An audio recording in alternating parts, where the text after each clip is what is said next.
북한의 일상생활은 아침에 기상하고 어, 그, 그 동네 주변을 도로나 이런 걸 청소를 해야 돼요. 그래서 매일이었던 것 같지는 않았고 최소한 일주일에 한 번씩은 도로 청소를 하고 쓰레기를 이렇게 막 길가에 버린 것들도 이렇게 청소하고 그런 경험이 있고 아침을 먹고 뭐 학교를 가고 학교 점심시간에는 잘 아시겠지만 또 다들 집으로 가서 밥을 먹고 와야 돼요. 또 학교를. 그래서 밥을 먹고 다시 학교를 가면 수업을 하고 사상교육 이런 것들 되게 많이 했던 것 같고 뭐 저녁이나 이럴 때는 또 친구들이랑 놀러 다니고 뭐 그런 시간들이 일상생활이었지 않았나.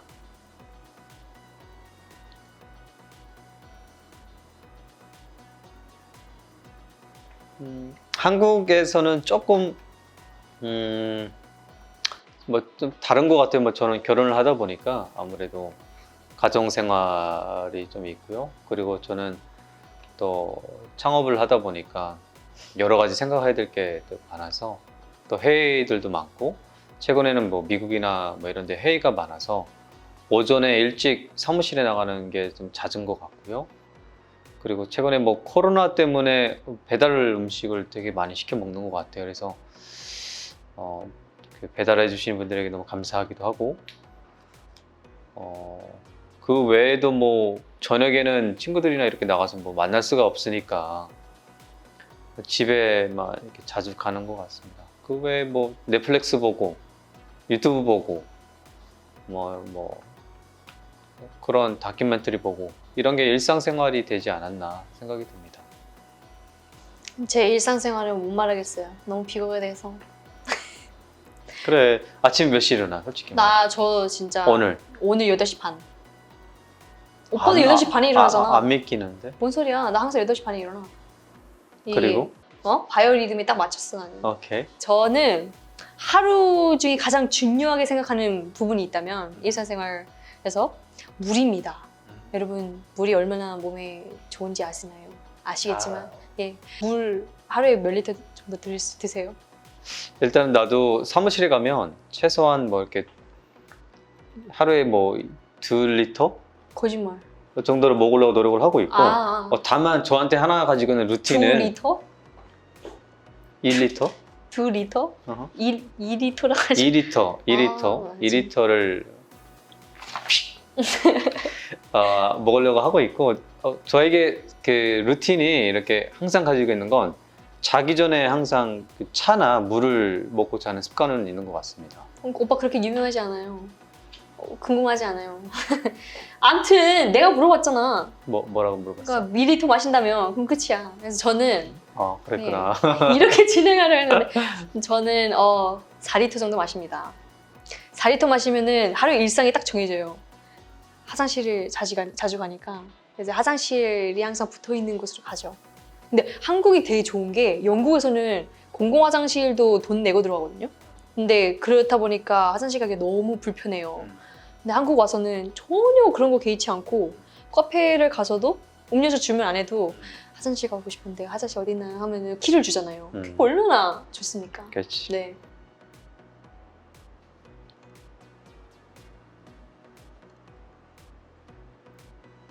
도전이 뭘까요?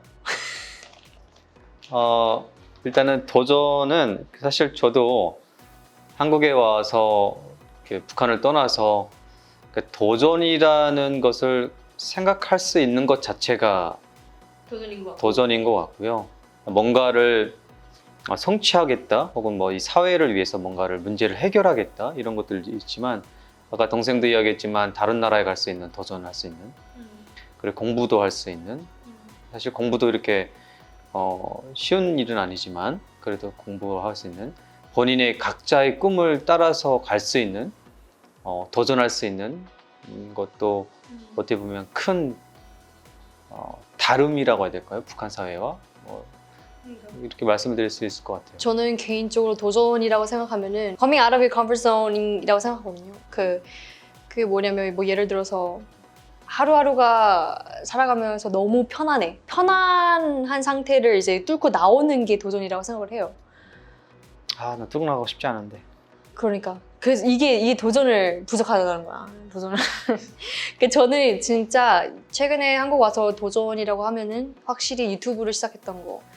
저는 불과 1년 전만 해도 카메라의 앞에서는 이게 너무 싫었고 자신감이 없었고 친구들과 사진 찍는 곳에서도 약간 거부감이 들 정도로 카메라 샤이했던 사람이었는데 이제 유튜브를 시작한 지 이제 8개월, 9개월 정도 접어들고 있는데 그게 제가 살면서 정말 큰 도전이었다고 생각을 해요. 그 도전으로 인해서 정말 많은 사람들과 만날 수 있었고 제 자신에 대해서 좀 더 볼 수 있는 시간을 좀 가졌던 것 같아요.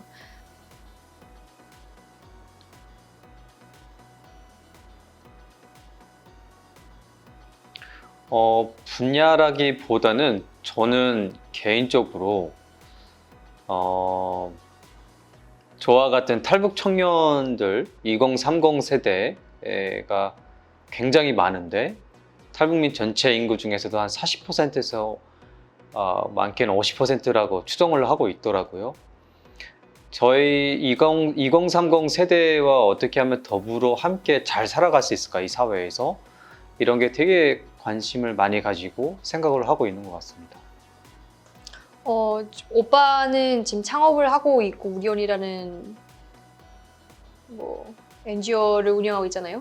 근데 저는 저만의 유튜브 채널에 관심을 좀 포커스를 맞추고 있는 것 같아요. 최근에 관심사는 모든 유튜버들이 좀 공감할 수 있다는 뭐라 해야 되냐 공감을 얻어내고 싶다. no.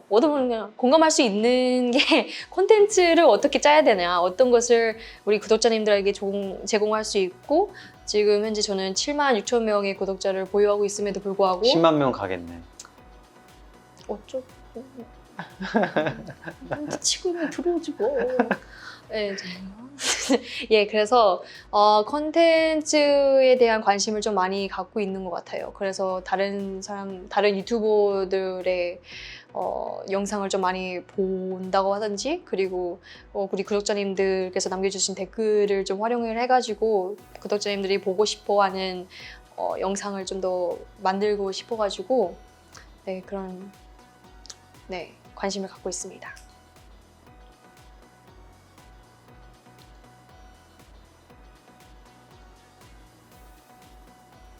저희 오빠가 항상 저에게 항상 말씀하시는 게 있어요. 그게 뭐냐면 이 세상 살아가면서 한 번 만났던 사람은 꼭 2번은 만나게 되더라. 그 말은 이제 와서 생각해 보면은 처음 만났던 사람들에게 최선을 다해야 된다는 말인 것 같아요. 근데 저는 그래도 어렸을 때 탈북을 했지만 북한에서 생활하고 제 유년 시절을 보냈던 친구들이 가끔 생각이 나거든요. 기억에 남아있고 그 친구들에게 하고 싶은 말은 네, 다시 만났으면 좋겠습니다.